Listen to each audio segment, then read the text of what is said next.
All right, RJ, as season two for the Seattle Kraken rapidly approaches, we thought we'd take a look at the division that they're going to be playing in once again with another division preview.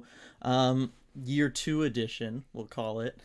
Uh, this is a tough division, and it's still a tough division, RJ. There's just kind of no way around that. You had, what, five of the eight teams above 500 last year. It's could very well be the same situation again this year. Hopefully, the Kraken can manage to be one of those teams. Um, but it's going to be interesting. But I think I think this Kraken have a good shot at making some moves in this division this year, RJ, with the advancements that they've made over this course of this offseason, the new additions coming in, having Matty Beniers already having his feet wet in the NHL. I'm really optimistic about it. And yeah, I think the rest of the division, they might have taken a step back, most of these teams. I think so too. And you look at last year, the Kraken finished, some would say fittingly, at the bottom of the Pacific.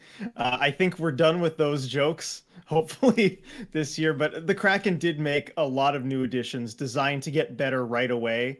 And certainly the plan is to start rising through the ranks in the Pacific Division. And looking at some of these teams, as we'll get into, is in these two-part division preview, I think there's a lot of opportunity to do that. Yeah, so as you just said, we're going to go ahead and make this two video series. We're going to have this first part this week, and then next week we'll do the other part, breaking it down, four teams each part, starting at the bottom of the division. We're going to work our way up. So let's go ahead and start with Seattle, like you said, bottom of the Pacific. We won't spend too much time here because we've talked about them a lot, but the bottom line is they kind of just needed to get better across the board and everything, but I feel like they did that this offseason. They certainly went out and they brought in guys like Burakovsky, Bjorkstrand to help the scoring problem. It should also help the special teams problem. I think the defense is going to be a little more solid and at least even and consistent, at least with pairings and stuff like that, and that should elevate their play. And then, Grubauer should be better this year. Bring in Martin Jones after the Chris Drieger injury. Overall, I gotta think Seattle's gonna be better. Yeah, if you look at the needs that Ron Francis outlined going into the offseason, number one, top six scoring winger, and he brought in two of those in Bjorkstrand and Burakovsky. Number two, right-handed puck-moving defenseman, and he brought one of those in Justin Schultz. And then number three, top nine forward, maybe a center, and I think the Kraken really feel that they have that in Shane Wright, and they're hoping that he can grow into that role. So they've addressed all of the spots that they were looking to this offseason, and we'll have to see how that works out once you actually get on the ice and have everything gel together. But on paper, they've done what they needed to do to get better. Right. So let's just kind of stick with just like the big questions for this team. First off, because you just brought him up, Shane Wright. You think he's going to hang around? I think he's probably going to get the 9 games and then ultimately get sent back. I don't know that he's going to be 100% totally there and ready for him yet this year. Given what we saw at Dev Camp, it's tough to judge, right? I think where he was then, he's not ready for a 3C role, which is kind of what he would need to be in order to stick. But there is so much training camp and 9 games the regular season, so much ahead of him that he's got a lot of opportunity to grow into that role. It's so hard to say this early on whether he's going to stick. I think we'll have a lot more indication as we follow training camp, as the regular season gets underway. But just given what I've seen so far, I've got to lean toward that as well. Yeah, and it's also hard because the Kraken just they have depth, right? They didn't have anything like kind of top of the line last year. That was their problem, and we can talk about that maybe still being their problem. But when you have a lot of depth, winning a like 3C role as an 18-year-old becomes that much harder because as this team, they've talked about, they want to try to be competitive. They want to try to push for a playoff spot this year. That doesn't necessarily gel with the idea of letting an 18-year-old just figure it out over the course of a year. You know what I mean? So it's going to be interesting. The other big question I think most people have is, and you and I have both been kind of slotting him in that 1C role, but is Matty Beniers truly going to be ready to be a first line center this year? I think he will be. I'm confident that he will whether it's growing into that role or whether he's ready right away. I mean, from what you saw in development camp, he was head and shoulders above everybody else there. And I know those are younger players, but he looked every bit as impressive as he did at the end of last season when he had 9 points in 10 games. And I think he's just gotten better from there. We'll see what the coaching staff does as far as limiting his ice time, putting him in different spots. When he was there last season, he did really well in the games, but you heard from the coaching staff, one, constant praise because they loved everything he was doing, but two, there was this desire to limit expectations. Say, look, he's not quite there yet where we can just let him go as a 1C. Everyone needs to temper their expectations, and I wonder how long they leave the training wheels on, if at all. Yeah, we talked about like his zone starts and stuff. He was a little bit protected. Got to think that that's going to ease up over the course of this season. We talked last episode of the deep dive about the idea of, also, look, at some point he's going to hit a wall. Everybody in their first 82 game season does. How are the Kraken going to manage that as far as ice time? Do you ease him in? Do you go ahead and maybe try to have him hit that wall earlier on and let him figure it out? I don't know. But the bottom line is this is a team that only had one person reach 50 points. And as you said, we saw him get to 9 points in only 10 games. Like, yep. He's clearly just, if he's anything, he's the most like skilled player on the team. Yes, he's just the most skilled player on the team. He's just the most productive player on the team. There's just no way around that. And the bottom line is when you have somebody who's, potentially, if he scores at that pace, he's going to be head and shoulders above anybody else on the team. It's hard to keep someone like that down on a lineup, regardless of age, regardless of anything. Teams have tried with greater players than he, right? And you talk about the expectations. Mm-hmm. We heard the same thing with everybody, right? Oh, we want to temper expectations. We heard that with Crosby. We heard that with McDavid. And again, I'm not trying to compare him to them, but that's just the team line. When you have a young kind of star player, you're just kind of like, let's try to keep it down. But the bottom line is, if he comes out and he scores another 9 in his first 10 games this season, you can't. That's it. The expectation is there. It's set. Game over. Just, embrace it and, give him all 2 minutes on each power play and see if that helps you out.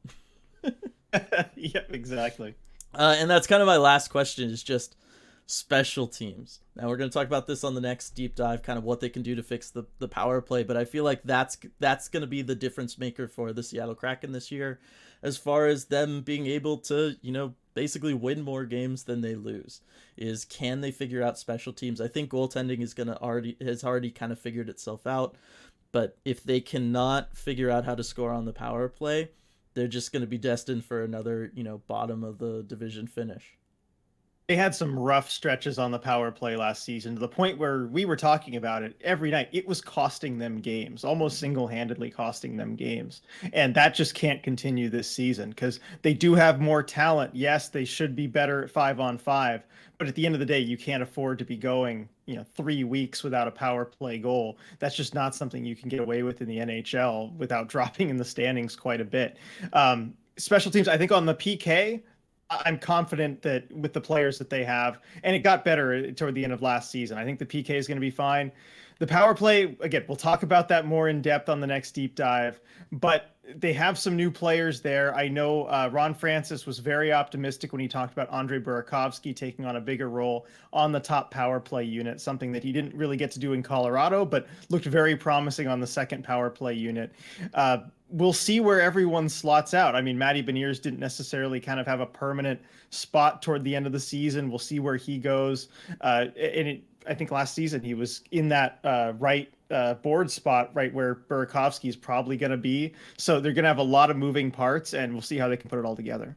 Yeah, and I think Bjorkstrand's going to have a big role in the power play, just his versatility. I think there's a lot of different ways in which you can utilize him and slot him in.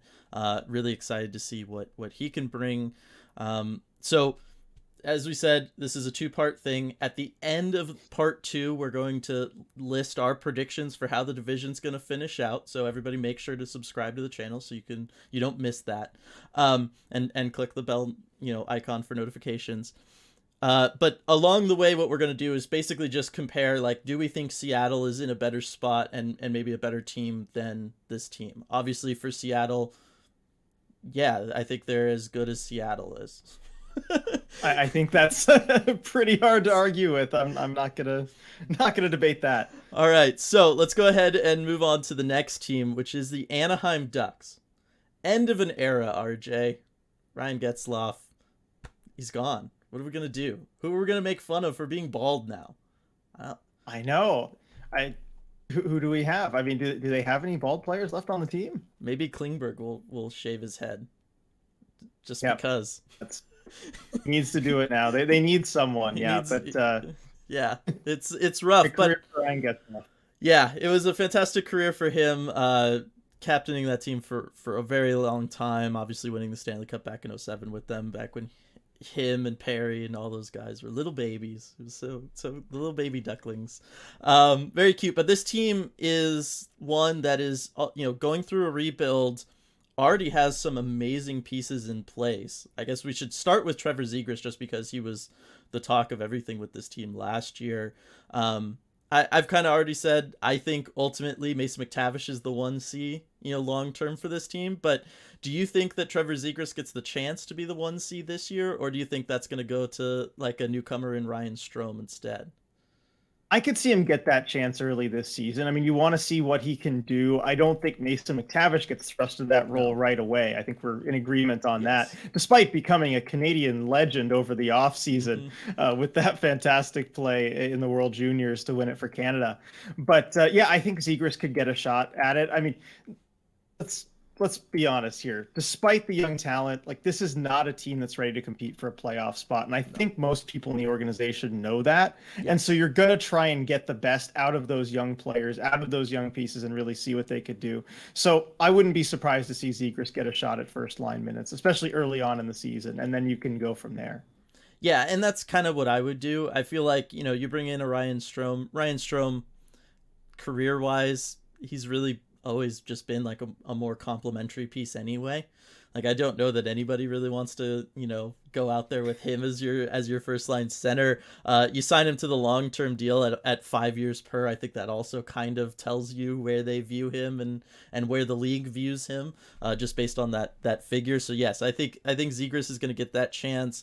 I think he's ready for it. It's going to be interesting because, obviously he's super skilled, all that stuff, but I don't know how well he works with his line mates. Like is he the kind of guy that can make his line mates better? That's good. That's going to be a question I have a little bit. The other thing is also just kind of where he maxes out point wise. Like, can he turn into a point per game player? I I don't know. That's like an honest question for me. I think he can always be in this 65 pointish range, but I don't know that he's ever going to break through and eventually hit 80. And I don't know that he's ever going to hit 30 goals either, right? Like it's going to be interesting, but I think this year's is he's going to have that opportunity to prove me wrong. I think that'll be fun for him. Talked about the new additions in Ryan Strome, and then I mentioned Klingberg earlier. Obviously, the Klingberg signing was more so just like he had to go somewhere. They bring him in on a 1 year deal. This deal screams of, hey, we're just gonna flip him with 50% retained at the deadline.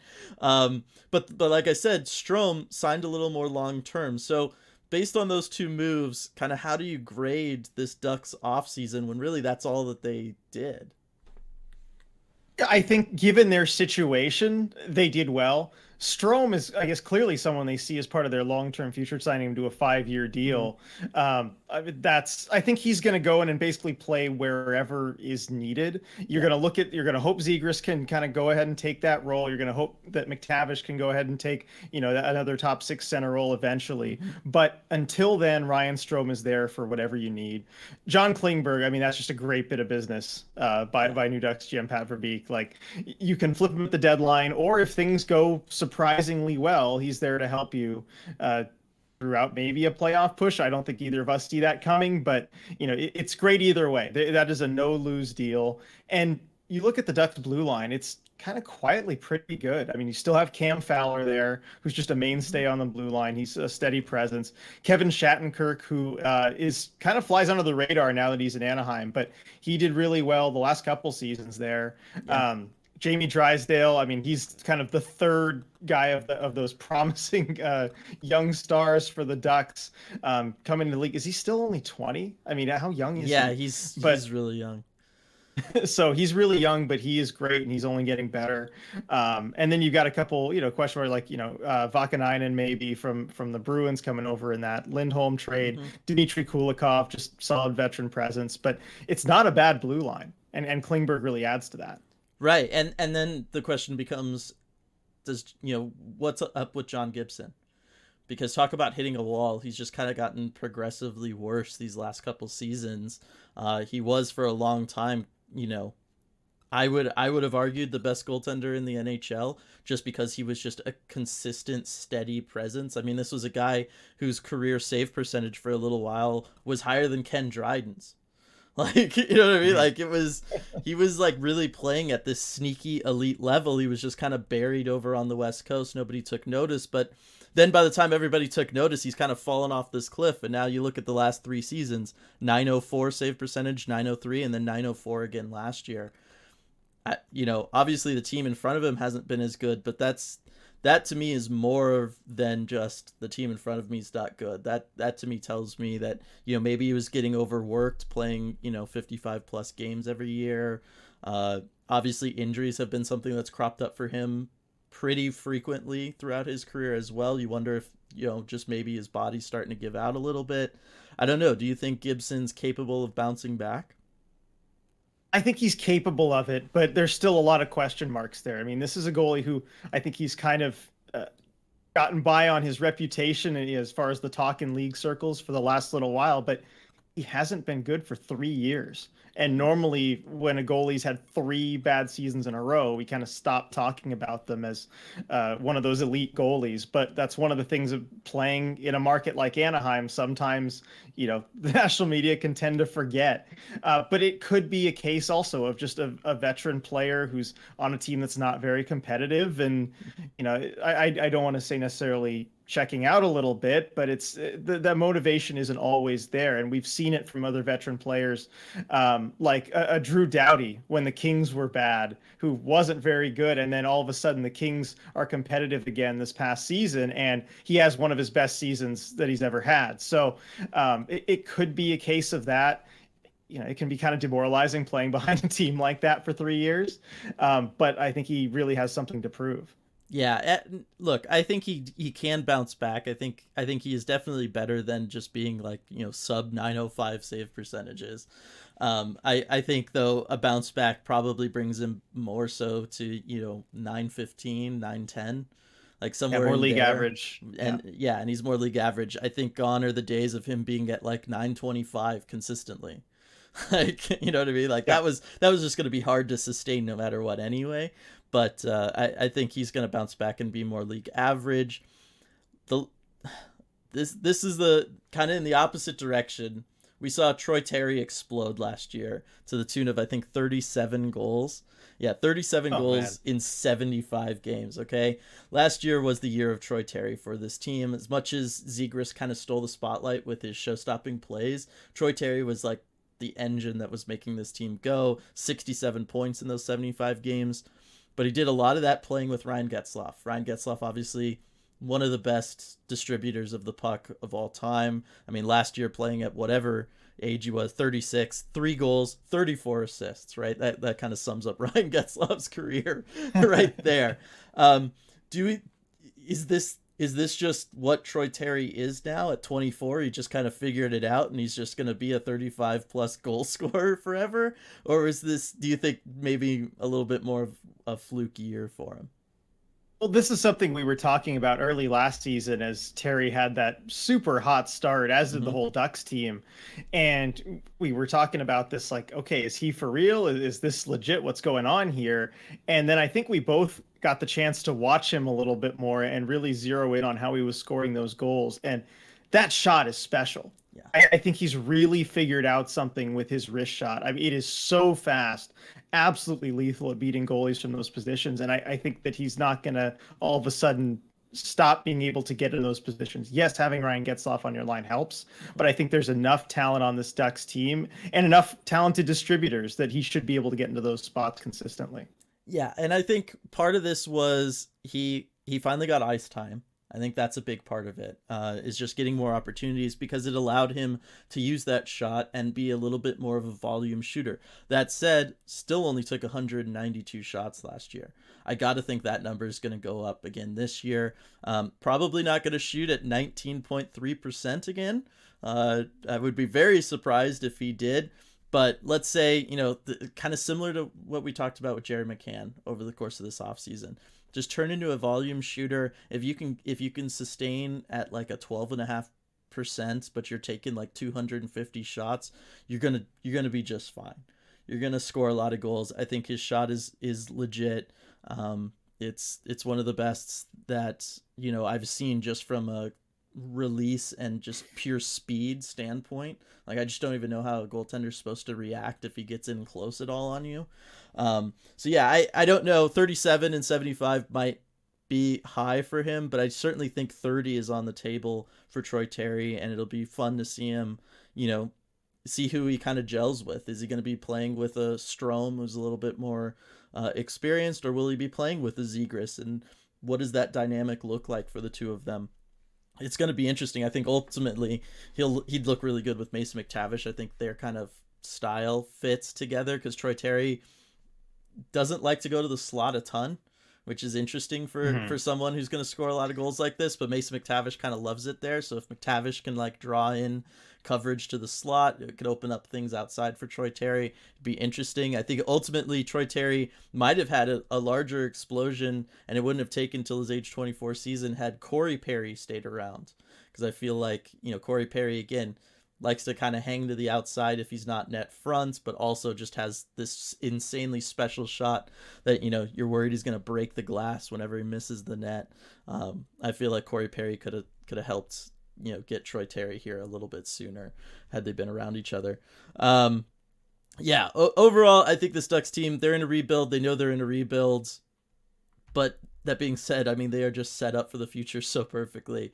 You got those pieces down the middle in Zegras and McTavish. You bring in Ryan Strome at a very reasonable $5 million cap hit per year for a while to ultimately be your third line center. Are you kidding me? And help out on special teams? Like, that's a nice long-term play. Otherwise, nobody else is signed for any length of time here.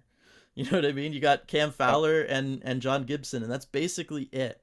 That's, I guess, the last thing I'd say about Troy Terry. Contract year, we might see 50. Oh yeah, and then exactly. And then he'll drop off to 20 forever. Yeah. So I think that the Ducks' future is very, very bright. I've talked about it before. I think they are the long-term rival for the Kraken. These are the two teams that seem built long-term. They have plans. They're already off to good starts. But as far as this season goes, RJ, I think this team is worse than the Kraken. Agreed. I think the Kraken are better kind of at all three phases, forward, defense, and goalie. Yeah, I expect Seattle to make that climb above the Ducks this season. Yes, it'll be interesting to see. I think this team is going to be fun to watch regardless. So that's good for them and the 50% of the crowd that shows up to their games. Which drives me nuts because they're I know, but they're fun games to go to. I really hate that they don't draw more. But yeah, I think the Kraken are definitely better on this. I think, you could see Gibson and Grubauer kind of put up similar years probably.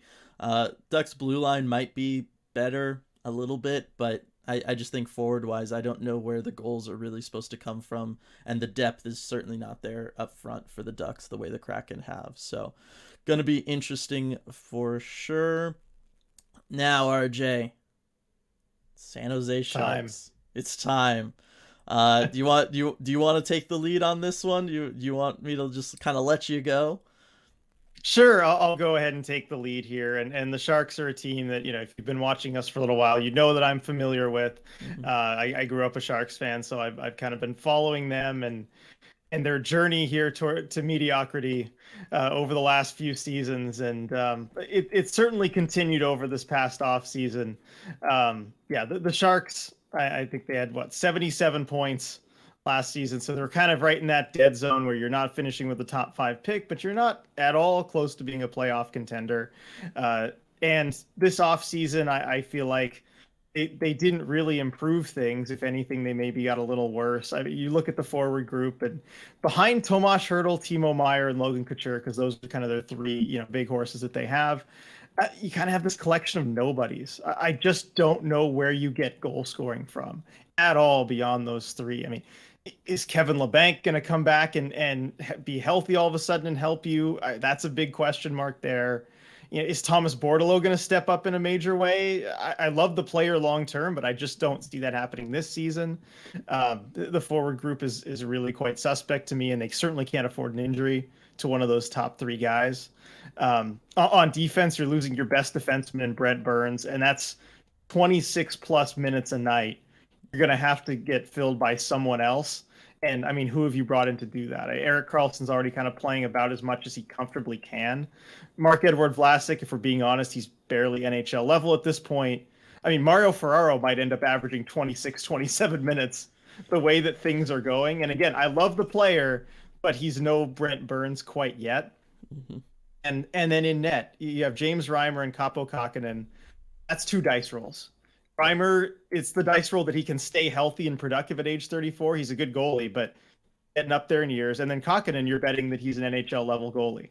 And I just don't know that he is yet. So big picture, I don't really see the new additions improving things. And the veterans are just getting a year older. So I think they'll probably be slightly worse than last season. And I don't even know if that was the plan, but that's where I think they are right now.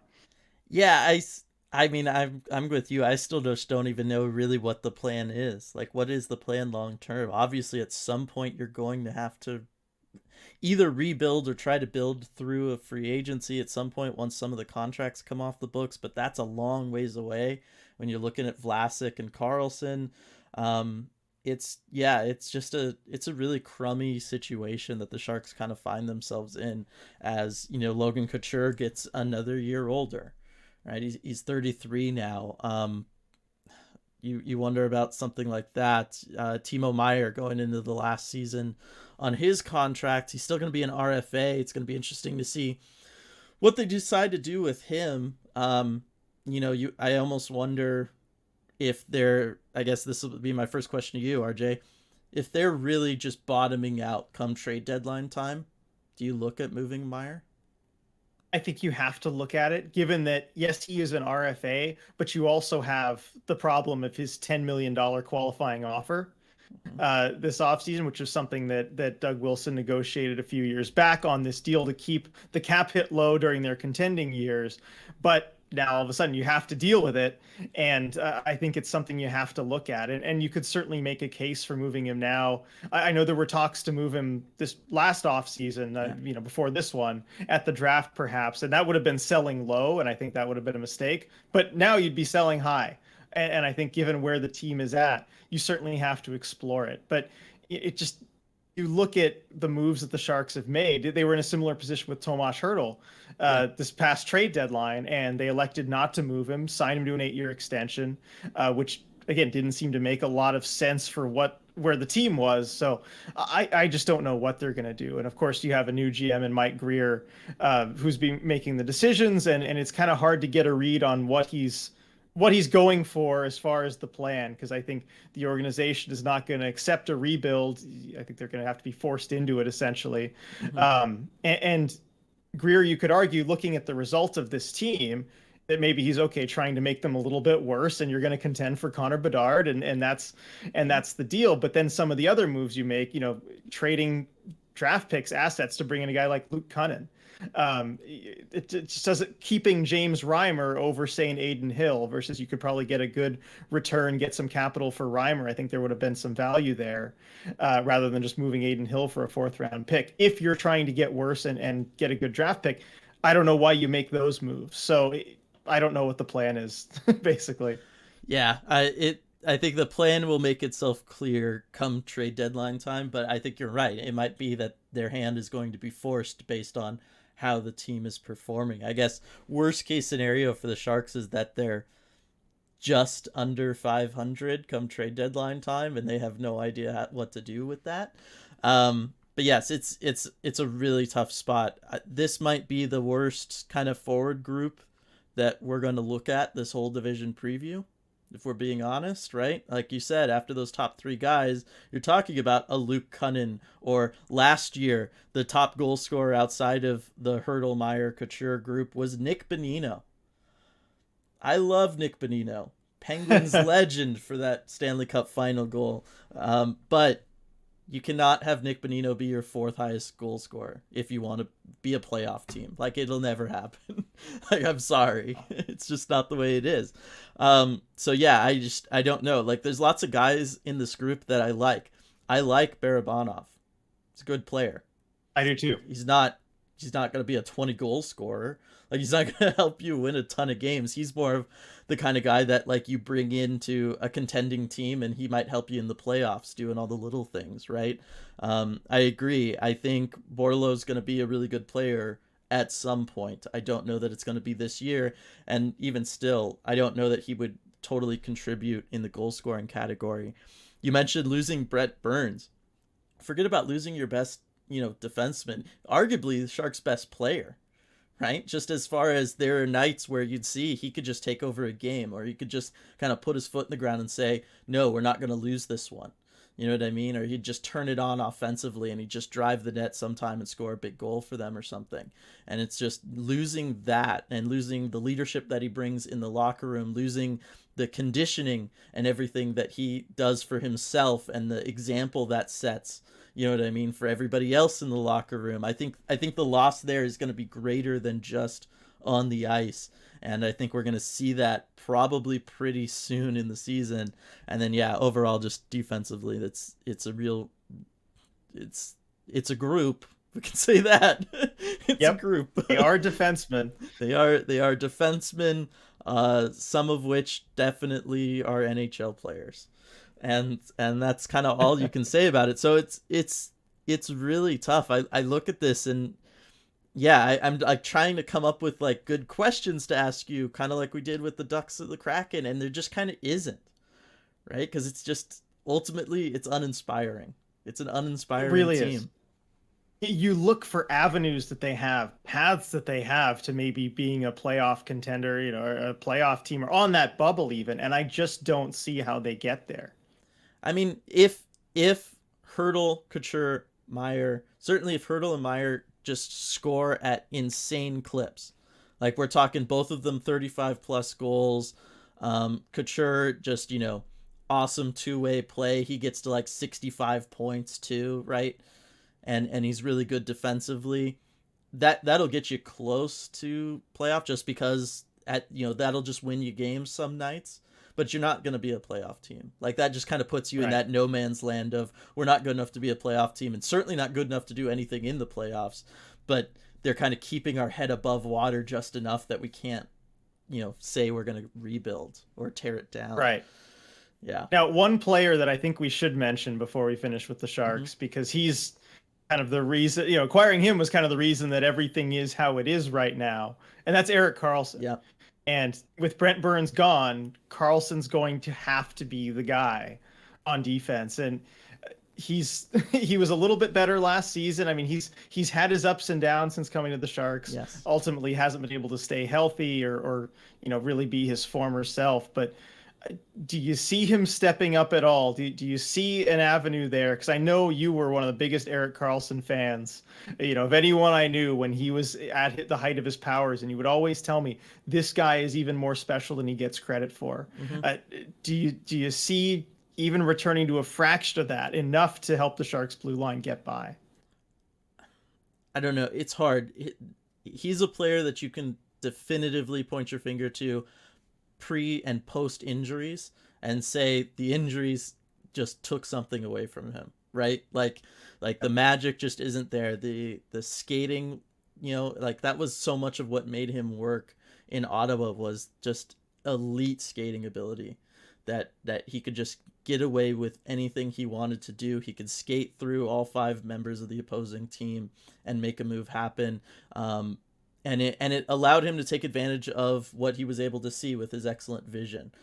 So much of it is, as a defenseman, it's not just about making the pass, it's also putting yourself in the best position to make a pass, right? And I feel like a lot of his lateral mobility has changed, a lot of his like micro movements have gone away and dissipated because of all the injuries and everything. So I think he can be good. I think he'll probably build off of last season and be good, better than that even. I could see him scoring like 12 goals, and I could see him, if he stays healthy, I could see him putting up close to 60 points. I really do. Like, I still think it's all there. I see the pieces. I don't know that he's ever going to get back to being a point per game guy, and I don't think he's going to be a guy who can take a game over the way Brent Burns did for this team. But I think that he can, when everybody else is firing, he's going to be right there with them, and he might make them that little extra bit better that'll lead to a W on a night that otherwise might not. But yes, ultimately, and then there's the question of defensively.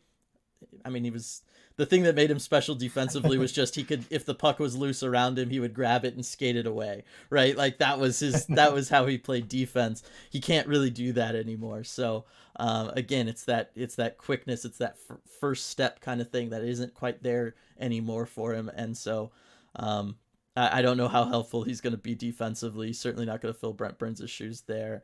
So yes, I think that he can be a fraction of what he was. I think he can be more than half of what he was, maybe 2/3, and that's pretty good. It's probably not justified the contract he has, but it's still pretty good. So I think he might be like a fun thing to watch for this Sharks team. And another, as we were talking about, it's an uninspired group. He might be the kind of inspirational piece to look at is, hey, if he stays healthy for the course of a season, he might be able to get some of that magic back, and that would be just a fun story and a fun thing for Sharks fans. It would. I think there's big rebound potential for him, and hopefully he can stay healthy because he's had to deal with a lot. Yes, for sure. So the ultimate question, though, RJ, is this team better than the Kraken? No. I do not think they are. I mean, look at it. We've seen all the question marks. We've talked about all this. No, I think the Kraken have absolutely surpassed them in all three categories. I think the forward depth, there's no question. For sure. This is the worst forward group in the division. On defense now, I think with Brent Burns gone, I would actually pick the Kraken blue line over the Sharks. And then in goal, I'll take Philip Grubauer over James Reimer, overall. Yeah, I was gonna say goaltending might be the one thing that kind of like saves this team at some point. Is like if one of these two goaltenders just puts up a 925 season, like they're gonna steal some games for him. But I agree with you. Otherwise, this team is not better than the Kraken. It has zero depth up front. It almost has less than zero depth on the back end. Like it's just kind of zero. And so and then yeah, in net, I mean, these guys both might get hot at different points throughout the season, and that keeps them afloat a little bit. But I don't really see it. I think it's going to be a very, very long season in San Jose, and it's going to be one in which they're going to really have to look in the mirror and decide, what are we doing here, guys? Like we gotta choose. Yeah, you gotta choose a path, and I can't imagine with the contracts on the books that path is going to be, let's go get the biggest free agent possible. Knowing them, there's a chance. Yes. All right. So the last team we're going to talk about today is Vancouver, RJ. The Pacific Northwest rivals that aren't really rivals yet. Not yet. Not yet. We gotta see. Well, and this might be the season, right? We just talked about. We both think Seattle should be better than the Ducks and the Sharks. That puts them, the next team up would be Vancouver. So before we answer that question, let's look at Vancouver. Obviously, I think the biggest piece of their offseason was the news that happened just a couple days ago, which was re-signing JT Miller, keeping him around long term after the 99-point season he had last year, 32 goals in the 80 games that he played for them. I mean, is he just the guy for them now, RJ? Like, is this just legit? They found their number one center and they can just kind of go, and having him up top means everybody else can finally kind of slot in where they're more comfortable down the rest of this lineup, and that's it. They're good now. I mean, it certainly had that effect last season. I think they're hoping that it will continue. I mean, otherwise, it doesn't make sense to sign him to that deal. But it did help everything kind of slot into place for them last season. I think they found something that worked. We look at the Canucks last season, and I mean, they had that rough start, and then Bruce Boudreau comes in, and they're 32, 15, and 10 after he takes over. That's a 106-point pace over Yeah. the course of a full regular season. So you look at when things are clicking there, and yes, there's kind of some first year magic there with the new coach and you get all that effect, but there were things that were working for them. And I think JT Miller was a big part of that. And if he can continue that level of play, it opens up a lot of possibilities for them forward wise. Because I'm looking at the Canucks forwards here, and you know, compared to the Sharks who we were just looking at, the depth is night and day. They Yeah. do have some serious forward depth there, and JT Miller makes that possible. For sure. And like I said, it everybody else then is able to slot in places. For years we've heard of Pedersen, Besser. Horvat was never going to be like an offensive machine. Like that's just not his style. Obviously still very good. But those guys were never able to kind of reach the expectation that was on them, right? Besser was supposed to be like a 35 goal scorer every year, all that kind of stuff, right? Pedersen he certainly looked after those first couple seasons like, oh wow, this guy's going to be point per game plus, just fantastic. It hasn't really turned into that. I don't know that we want to totally get into the Pedersen debate right now. Yeah, no. We'll have time. We'll be talking about it all day. But yes, this is a really deep forward group. I mean, you go all the way down. You talk about guys like Tanner Pearson being able to contribute for this team. Connor Garland's very, very good. They have pieces. I look at things like their power play. So good last year. So good. And that I don't see any reason for that to stop looking at this group and looking at the coaching staff that they have. I think that's one where Boudreau's going to kind of keep them consistent. The other thing is the back end and especially goaltending. That helped this team out a lot. They were, 8th, I believe, in goals against? Yeah. So yeah, I think so. That's pretty good. I think they're going to be in good shape. So yeah. And I get you to actually acknowledge the name of the guy who kind of drove that for them last season. Yeah, well, having guys like Yaroslav Halak in the room are huge. It just, of course, it's a happy guy. He lifts the spirits of everyone. He's been through lots of different situations throughout his career, so he's got lots of wisdom to impart on young, impressionable goaltenders like the one that they have. Okay, well, I can't get that out of you, so I will just say it. Thatcher Demko is a really good goalie, and he stepped up for them last season. And I think it was a big part of their success going on later into the season. And I think Thatcher Demko is going to have to kind of drive the bus again, but I think he can do it.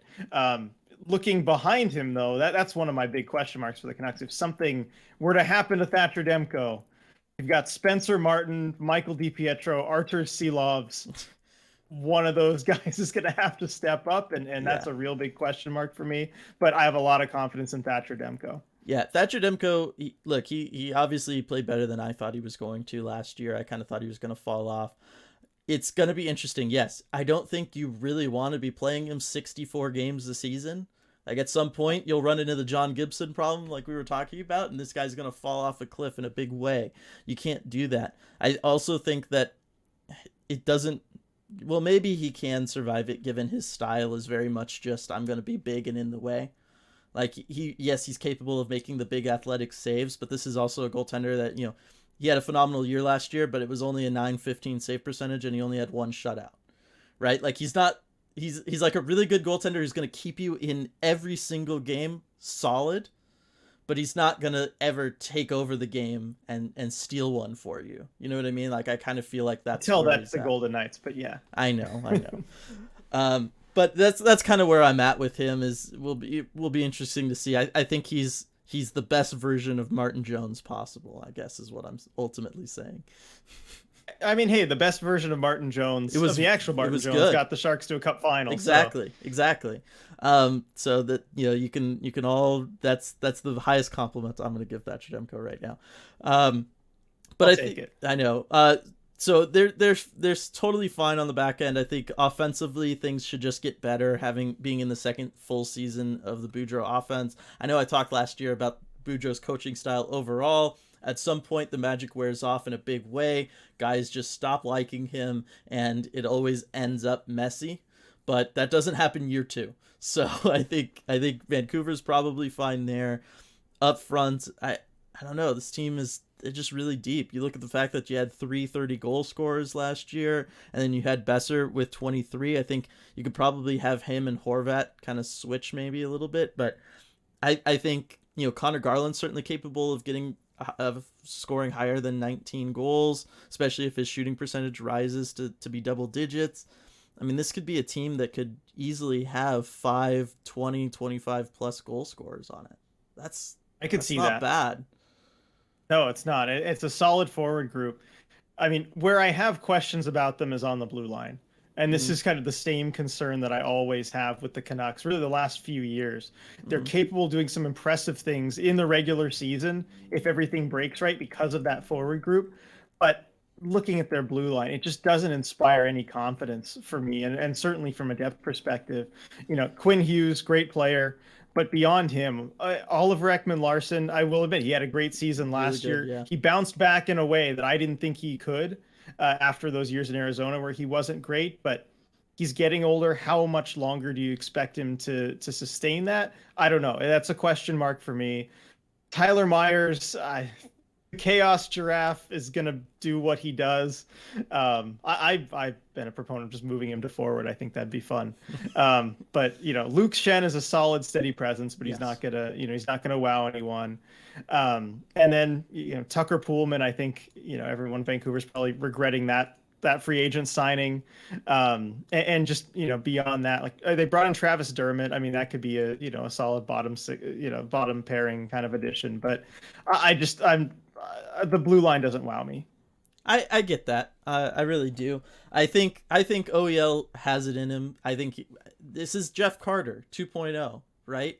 Only he's younger than Jeff Carter, right? So, but it's just the idea of, look, you get off of a team that you're just miserable being a part of, and it's not winning, and all of those problems, and you go to a place that is full of life, and it has young pieces, and it's good, and all of those things, and then you revitalize your career. And you look at Jeff Carter in Pittsburgh. I mean, it's what, we're going into year 3 now of him being there, and he's shown no Yep. signs of slowing down. And like I said, he's even older than OEL. So I think OEL can repeat what he did last year.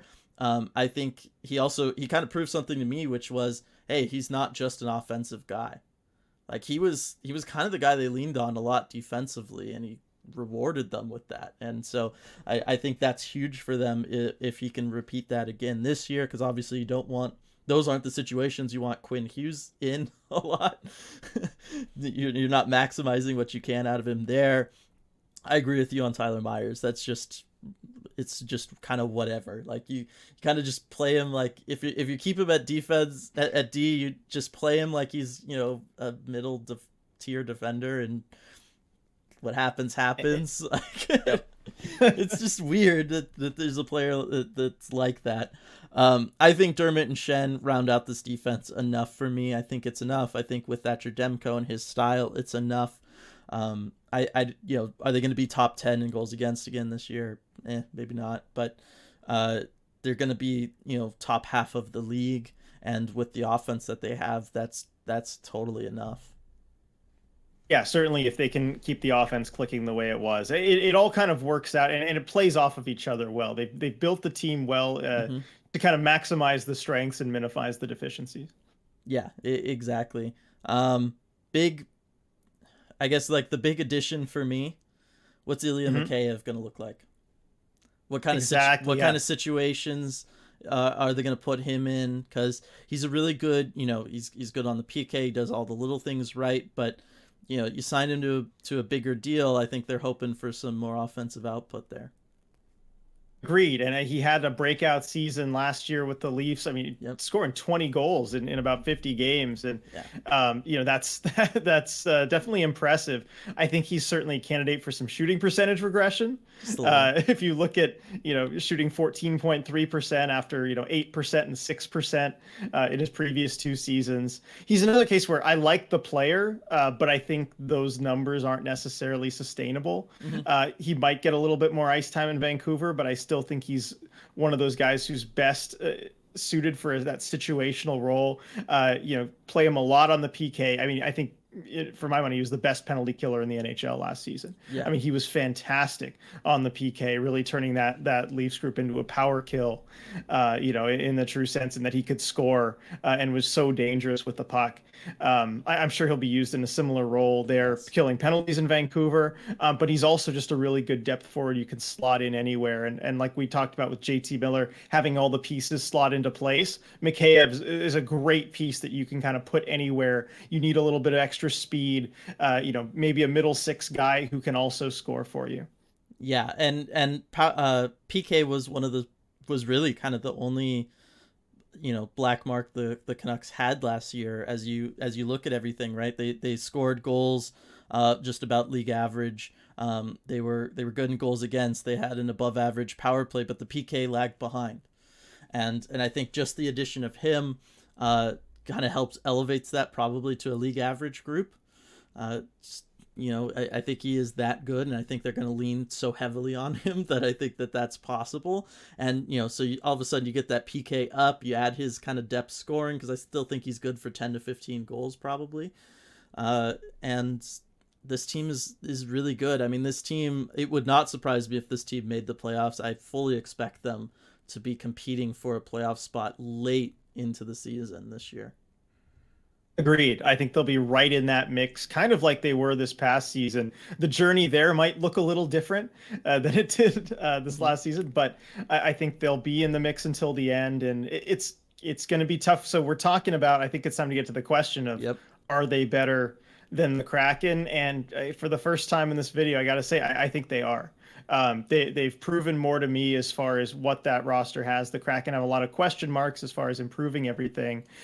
I could see the Kraken maybe being ahead of the Canucks. Certainly if things don't break well for Vancouver, we've seen how disastrous that can get in the past. If you have a lot of injuries, if you have things going wrong, when things go wrong for Vancouver, it goes really wrong. Yeah. So I could see the Kraken surpassing them, something like that. But really, for a team that had 32 more points than Seattle in the standings last year, I do think that they're going to be better this season.